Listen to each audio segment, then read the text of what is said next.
할렐루야, 이 땅에 빛으로 오신 예수님을 기다리는 대강절 첫 번째 주일입니다. 오늘 이 대강절 첫 번째 주일 예배를 통하여서 우리의 믿음의 빛이 되시는 예수님을 찬양하는 우리 모두가 될 수 있기를 주의 이름으로 축원을 드립니다.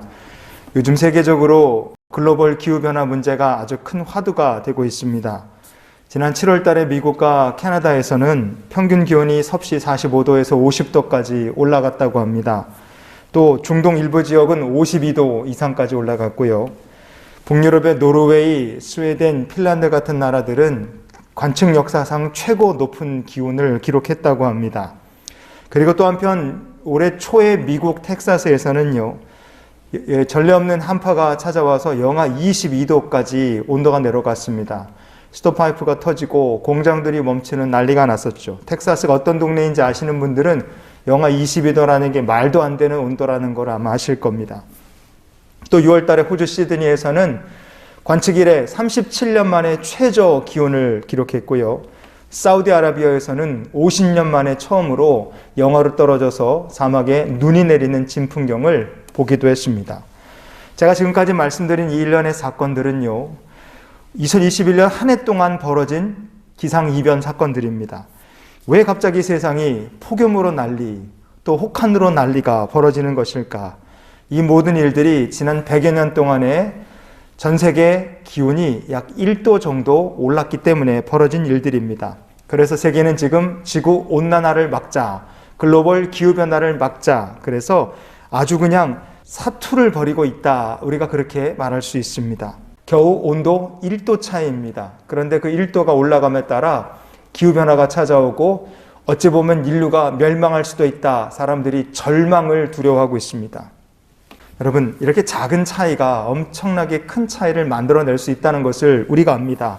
그것은 환경의 문제에만 그럴까? 아닙니다. 신앙의 문제에서도 작은 차이가 큰 결과를 낸다는 것은 동일합니다.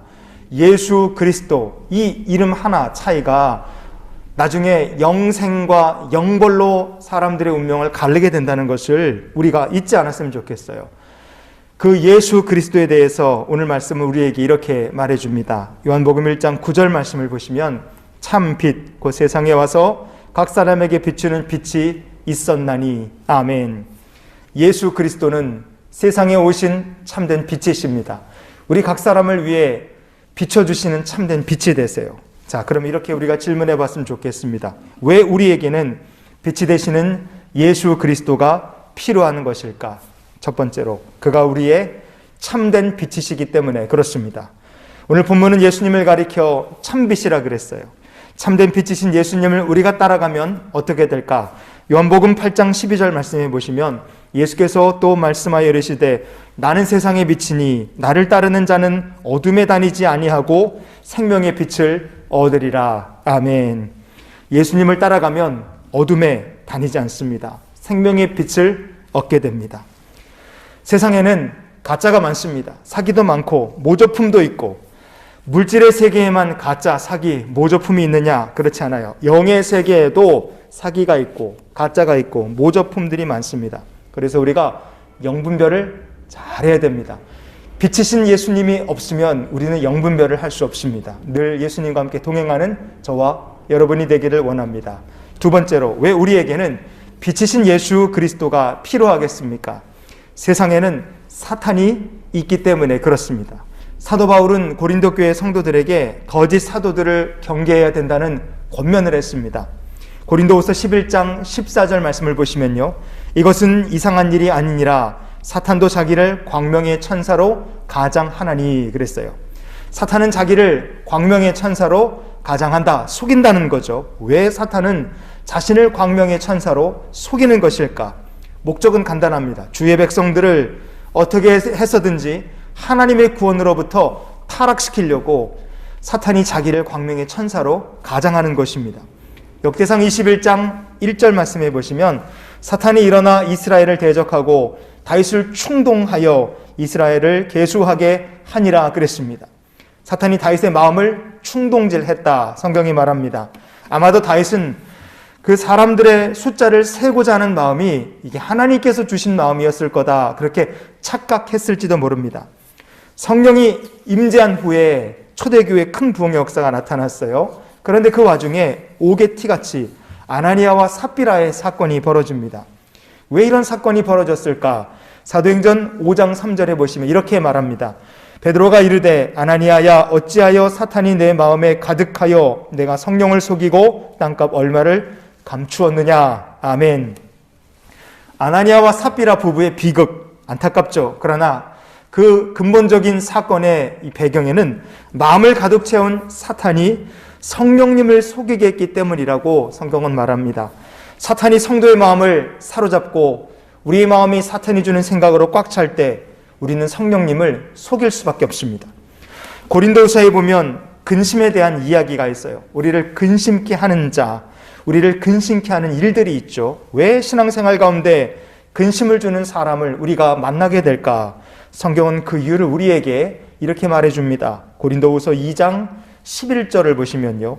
이는 우리로 사탄에게 속지 않게 하려 함이라. 우리는 그 계책을 알지 못하는 바가 아니로라. 아멘. 성도에게 근심이 되는 일이 찾아올 수 있습니다. 그런데 그것은 결과적으로 보면 사탄의 시험입니다. 사탄이 성도를 근심에, 절망에 깊이 빠지게 만드는 이유가 무엇입니까? 때로는 사람을 통해 절망에 빠뜨리고 때로는 환경과 상황을 통해서 우리를 절망에 빠뜨립니다. 목적은 간단합니다. 성도가 근심 걱정에 완전히 사로잡혀서 두려워하게 만드는 것입니다. 두렵기 때문에 그 두려움에 사로잡혀서 성도가 구원의 하나님을 바라보지 못하게 만드는 것, 그것이 우리를 근심케 만드는 사탄의 목적입니다. 그러니 근심과 염려가 있을 때 성도라면 어떻게 해야 되겠습니까? 빌립보서 4장 6절에 이렇게 말씀하죠. 아무것도 염려하지 말고 다만 모든 일에 기도와 간구로 너희 구할 것을 감사함으로 하나님께 아뢰라. 아멘. 우리를 근심하게 하고 염려케 만드는 사람도 있고 일도 있습니다. 그러나 모든 일마다, 모든 사람마다 여러분 문제를 하나님께 간구하고 기도함으로 하나님께 도움받고 그 은혜를 힘입는 저와 여러분이 될 수 있기를 원합니다. 사탄은 자기를 광명의 사자로 위장을 하는 거예요. 자기를 세상에 온 빛으로 속입니다. 또 사탄은 성도를 속여서 근심케 만듭니다. 마음을 점령해버리고 성령님을 속이도록 우리를 충동합니다. 사탄이 틈타지 못하도록 우리가 마음을 지켜야 돼요. 어떻게 지킬 수 있는가? 빛이 되시는 예수 그리스도, 그 예수님의 진리의 빛 가운데 우리가 거할 때 그 진리의 빛으로 복음으로 심령을 채울 때 우리의 마음을 성령께서 든든하게 지켜주실 줄 믿습니다. 마지막으로 왜 우리는 빛이신 예수 그리스도가 필요하겠습니까? 세상에는 사탄의 일꾼들이 또한 있기 때문에 그렇습니다. 고린도후서 11장 15절을 말씀을 보시면요. 그러므로 사탄의 일꾼들도 자기를 의의 일꾼으로 가장하는 것이 또한 대단한 일이 아니니라. 그들의 마지막은 그 행위대로 되리라. 아멘. 세상에는 사탄만 있는 것이 아닙니다. 그 자기를 빛의 일꾼으로 속이는 사람, 의의 일꾼이라고 가장하는 사탄의 일꾼들도 있다고 말합니다. 성도는 성경에서 어떠한 일꾼들이라고 말을 하겠습니까? 로마서 16장 1절에 보면 성도는 교회의 일꾼이 되어야 한다고 얘기합니다. 고린도전서 4장 1절에 보면 성도는 그리스도의 일꾼이라는 것을 알 수 있습니다. 고린도후서 3장 6절 말씀에 보면 성도란 새 언약의 일꾼이라는 것을 말합니다. 고린도후서 6장 4절에 보면 우리는 하나님의 일꾼이라고 말합니다. 골로새서 1장 23절 말씀에 보면 성도를 가리켜 복음의 일꾼이라고 말하는 것을 볼 수 있습니다. 우리는 하나님, 예수 그리스도, 복음, 새 언약, 교회를 위해서 부름받은 하나님의 일꾼들입니다. 세상에 비치신 예수 그리스도 안에서 우리가 이런 일꾼의 사명을 감당할 수 있는 것입니다. 그러나 이 땅에는요, 자기들을 의의 일꾼이다 이렇게 속이는 사탄의 일꾼들이 있습니다. 요즘 사회를 여전히 어지럽히는 이단들이 있죠. 신천지 같은 이단, 안상홍의 증인회 같은 이단, 하나님의 교회 세계복음협의회 같은 이런 이단들이 있습니다. 또 별의별 이단들 많습니다. 신천지는 교리상 그 교주인 이만희 씨가 죽을 수가 없습니다. 예수님의 영이 임해서 이 사람은 재림 예수입니다. 하나님이에요. 죽을 수가 없어요. 아니 예수님이 죽었다 부활하시면 어떻게 또 죽습니까? 그러니 교리상 이만희는 죽을 수 없는 사람이에요. 그런데 이 피조물인 인간이 어떻게 영생불멸할 수 있겠습니까? 그 불가능한 얘기입니다. 이만희 씨가 올해 91살이에요. 이제 곧 돌아가실 때 됐죠. 재판 때문에 법원에 나타난 모습을 보면 휠체어에 앉아서 다 죽어가는 어르신에 불과합니다. 신천지는 가짜 청소년 단체, 가짜 동아리, 가짜 기독교 모임, 가짜 봉사단체를 수도 없이 만들어서 지금도 사람들을 속이고 있습니다. 가짜 신앙 상담을 하고, 가짜로 진로 상담을 하고, 가짜로 심리 상담을 빙자해서 사람들을 속입니다. 왜 이렇게 계속 속이고 또 속이는가? 신천지에는 세상에 비치신 예수 그리스도 십자가의 복음이 없기 때문에 그렇습니다. 신천지에 미혹되신 분들은 빨리 나오시길 바랍니다. 여러분, 인생을 지금 신천지에 빼앗기고 있는 거예요. 가출하신 분은 집으로 들어가시고, 교회를 떠나셨던 분들은 다시 교회로 돌아가십시오. 추수꾼으로 돌아가지 마시고 한 사람의 신자로서 회개하며 주님께 다시 돌아가시기를 바랍니다. 안성홍이란 사람도 있습니다. 안성홍의 증인이라고 하죠. 이분은 1964년도 4월 28일 날 안식교회를 다니다가 탈퇴를 했습니다. 그 후에 부산에 하나님의 교회 예수 증인회다 이렇게 교회를 하나 만들었어요. 그리고 자기 교단을 열고 점점 세력을 확장해 나갔습니다. 그러다가 1985년도에 이 안성홍 씨가 국수를 먹다가 국수 먹다는 자리에서 이게 폭 쓰러진 거예요. 목에 걸려서 쓰러졌습니다. 그리고 병원으로 옮겼지만 하루 만에 뇌출혈로 돌아가셨어요. 부산에 있는 메리놀 병원이라고 그 병원 응급실에서 세상을 떠났습니다. 여러분, 자기가 재림주다, 하나님이다 이렇게 말했던 사람이 안상홍입니다. 국수 먹다 돌아가신 분이에요.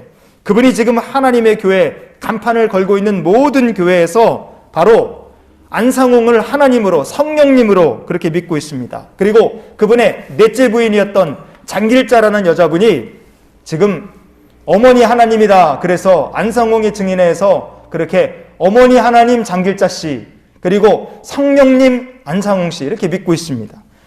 성탄절 우리가 곧 다가오죠. 대강절 첫 번째 주일, 이 땅에 빛을 오신 예수님을 향해 나가는 대강절입니다. 그러나 하나님의 교회 세계 복음 협의회인가요? 그 안상홍의 증인에서는 성탄절 1월 13일로 지킵니다. 왜냐하면 그날이 안상홍 씨가 태어난 날이라서 그날을 성탄절로 지켜요.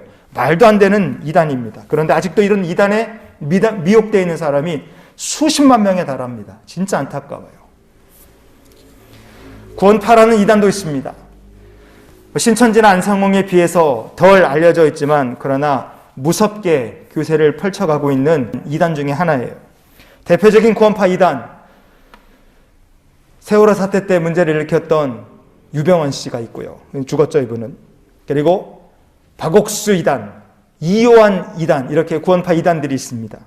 이 사람들은 자기를 나는 재림주다, 내가 하나님이다 그렇게 가르치지는 않아요. 그러나 더 교묘하게 많은 사람들을 잘못된 길로 이끌고 있는 이단들입니다. 디모데전서 1장 15절 말씀해 보시면요, 그리스도 예수께서 죄인을 구원하시려고 세상에 임하셨다 하였도다. 죄인 중에 내가 괴순이라. 아멘. 우리는 십자가 복음을 믿음으로 말미암아서 죄사함을 받았고 구원을 받았습니다. 믿음으로 우리는 하나님께 너는 의롭다 이렇게 여기심을 받은 사람들이 바로 구원받은 성도입니다. 우리가 성경을 깨달았다든지 내가 성경을 믿었다 그래서 우리가 100%의 의인이 되었는가? 그렇지 않습니다. 그렇기 때문에 사도 바울 방금 읽었던 말씀처럼 사도 바울은 구원받은 사람이고 사도 바울은 하나님의 복음을 전하기에 특별히 그는 기름 부음 받은 사도였습니다. 그러나 여전히 이 디모데전서에서 바울은 얘기합니다. 내가 죄인 중에 괴수다 이렇게 바울이 고백을 했다 이거예요. 구원파도 종류가 많은데 그들의 가르침을 보면 조금씩 다릅니다. 유병원계 구원파는요, 복음을 깨달아야 구원받는다 이렇게 얘기해요. 깨달음. 이요한계 구원파는요, 중생을 경험해야 구원받는다 이렇게 얘기합니다. 경험이라는 것을 기억하십시오. 박옥수계 구원파는요, 깨닫고 거듭나야 구원을 받는다 이렇게 얘기합니다. 자, 이 유병원, 이요한, 박옥수 이 세 구원파 이단들을 보면 하는 얘기들을 보면 다 그럴싸합니다. 그러나 이들의 구원론은요, 심각한 오류가 있습니다. 일단은 깨달아야 된다, 경험을 해야 된다 이런 소리를 하는데, 여러분 우리가 경험하지 않아도 깨닫지 않아도 하나님께서 구원의 주시는 것입니다. 믿음으로 구원받는 것이 깨달음이나 경험으로 우리가 구원받는 것이 절대로 아닙니다. 또 이들은 구원파기 때문에 한 가지 공통점을 갖고 있습니다. 당신은 구원받았습니까? 이렇게 물어보는 거예요. 그러면서 구원받았다면 몇 년, 몇 월, 며칠, 몇 시, 어디서 어떻게 구원받았느냐 이렇게 물어봅니다. 이렇게 말할 수 있어야지 구원받은 사람이라고 얘기하는 거예요. 그들의 논리가 무엇이냐? 사람이 자기가 태어난 생년월일을 말할 수 있는 것처럼 구원받은 사람이라면 그가 언제 어떻게 구원받았는지 구원받은 영적 생일을 생년월일처럼 말할 수 있어야 한다는 것입니다. 그걸 말하지 못한다면 그 사람은 구원받은 것이 아니다 이렇게 얘기해요. 이 맞는 말인가? 그렇지 않습니다. 성경에 보면 사도 바울이 부활하신 예수님을 만난 사건이 있죠. 바울 사도가 자기의 회심 경험을 성경에서 몇 차례 얘기합니다. 그러나 바울 사도가 결코 내가 몇 년도, 몇 월, 몇 시, 어디에서 어떻게 나를 구원하신 예수님을 만났다, 내가 구원받았다, 그런 소리 사도 바울이 하지 않습니다. 다른 사도들도 절대로 그런 얘기 하지 않아요. 사도 바울이 복음을 깨닫지 못한 사람인가? 아니죠. 사도 바울이 거듭나지 못한 사람인가? 그는 중생을 경험한 사람입니다. 그러나 바울은 그런 것들에 대해서 절대로 그렇게 몇 년, 몇 월, 몇 시, 어디에 이런 거 얘기하지 않습니다. 왜냐하면 깨달음이나 구원받은 날짜 같은 것이 구원의 증거가 아니기 때문에 그래요. 구원은 오직 하나님의 은혜 아래서 믿음으로 말미암아 받은 것입니다. 몇 년도, 몇 월, 며칠, 몇 시, 어디 구원받았다 이렇게 말할 수 없어도 괜찮습니다. 누구든지 예수를 나의 구주, 주님으로 고백한 사람은 이미 구원을 받은 사람이기 때문에 그렇습니다. 구원파는 주기도문도 배격합니다. 왜냐하면 주기도문 속에 우리 죄를 사하여 주옵시고 이런 고백이 있지 않습니까? 구원받은 성도는 회개할 필요 없는 100%의 의인인가? 그렇지 않습니다. 사도 바울도 내가 죄인 중에 괴수라고 말하지 않았어요. 우리가 예수님의 십자가 보혈로 구원을 받았습니다. 그러나 우리가 여전히 의롭다 하심을 받은 죄인이라는 사실은 변함이 없습니다. 구원받은 성도다 할지라도 신앙이 어딘가 살다 보면 잘못되는 수가 있습니다. 그럼 반드시 회개하여서 처음 행위, 처음 사랑을 회복해야 되는 것입니다. 요한계시록 2장 5절 말씀에 보면 그러므로 어디서 떨어졌는지를 생각하고 회개하여 처음 행위를 가지라. 만일 그리하지 아니하고 회개하지 아니하면 내가 내게 가서 내 촛대를 그 자리에서 옮기리라. 아멘. 어디에서 떨어졌는지를 생각해봐라. 그리고 회개하여서 처음 행위를 가지라. 회개하지 않으면 촛대를 옮기시겠다. 예수님의 말씀입니다. 에베소 교회에 보낸 예수님의 말씀을 보면 구원받은 성도는 회개할 필요 없다는 구원파의 가르침은 새빨간 거짓말이라는 것을 우리가 볼 수 있습니다. 주님께서 에베소 교회를 향해서만 회개하라고 말씀하셨을까요? 아닙니다. 주님께서는 지금도 저와 여러분을 향하여 혹시 우리의 신앙이 병들고 혹시 우리의 신앙이 잘못된 길로 가고 있다면 회개를 촉구하실 것입니다. 우리가 회개하여서 처음 행위를 되찾고 처음 사랑을 다시 회복하기를 예수님은 원하고 계십니다. 회개는 구원받은 성도가 평생토록 주님 앞에 드려야 될 중요한 기도이고 영성입니다. 회개를 계속하는 것은 구원을 받지 못한 증거다. 그거는 헛소리입니다.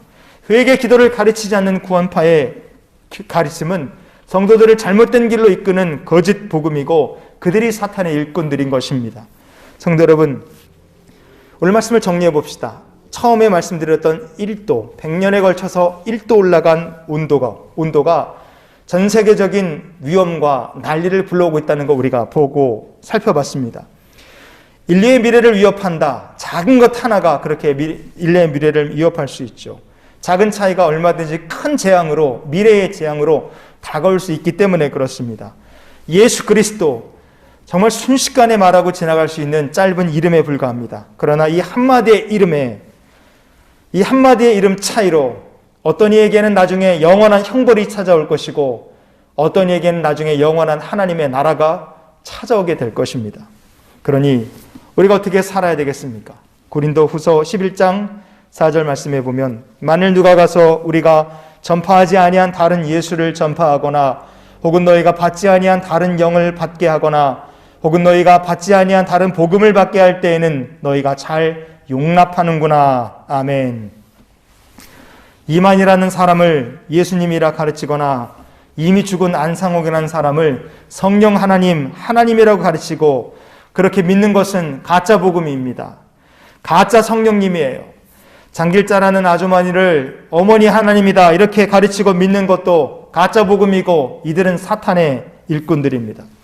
구원받은 날짜가 있어야 되느냐? 그래서 구원받은 사람이냐? 성도는 의인이니까 회개가 필요 없다. 깨달음이 있어야 구원을 받는 것이다. 이렇게 말하는 것도 다 다른 복음입니다. 이렇게 가르치는 사람들이 사탄의 일꾼들이에요. 우리는 오직 예수 그리스도 십자가의 복음 외에는 다른 복음을 모릅니다.